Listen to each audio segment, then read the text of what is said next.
Hey y'all, today I'm making some challah bread, the Jewish challah bread.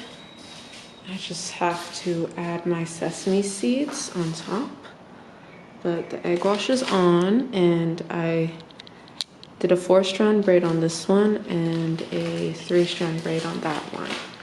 So now I'm just gonna sprinkle some of my sesame seeds, and this bread does have egg in it, by the way. There's egg in this bread.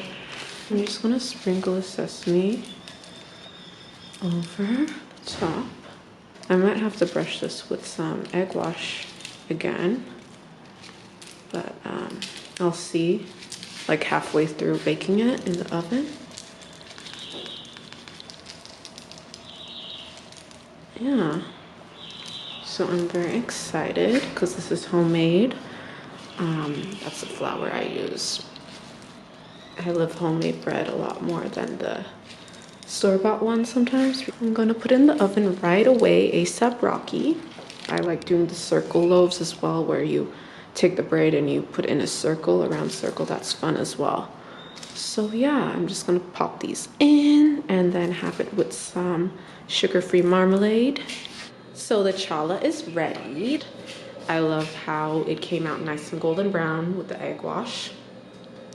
I like to have bread a lot with egg, like scrambled egg or omelets.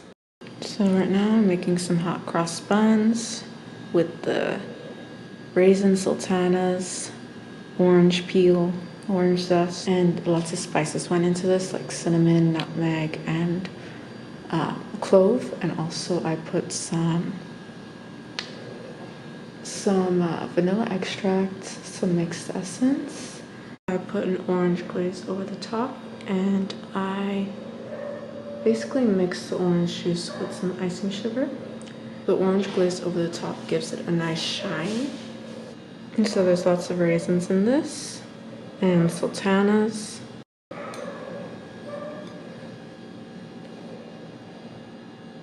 Nice. Nice and soft and with a mild spice on the inside. I am serving my hot cross buns with some apricot marmalade. This one has no refined sugar. And you can also serve your hot cross buns just with some butter. This is 𝐂𝐴 Irish butter. You can put whatever toppings you want on it. Maybe a little melted chocolate or Nutella on it if you like Nutella. You can put smoked salmon if you want to be fancy. Whatever you want, really and truly.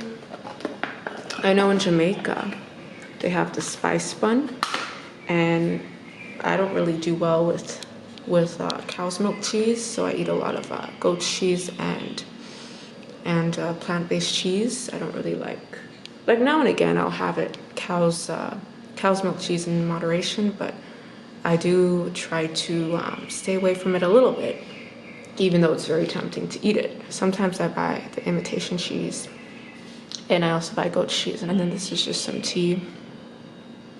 English breakfast, Earl Grey.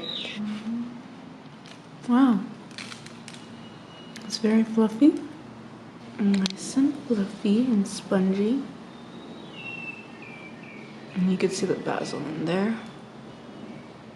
The goat cheese is very much blended in.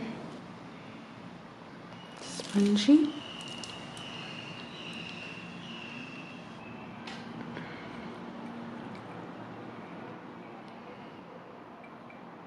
Nice and spongy, so it soaks up all that oil.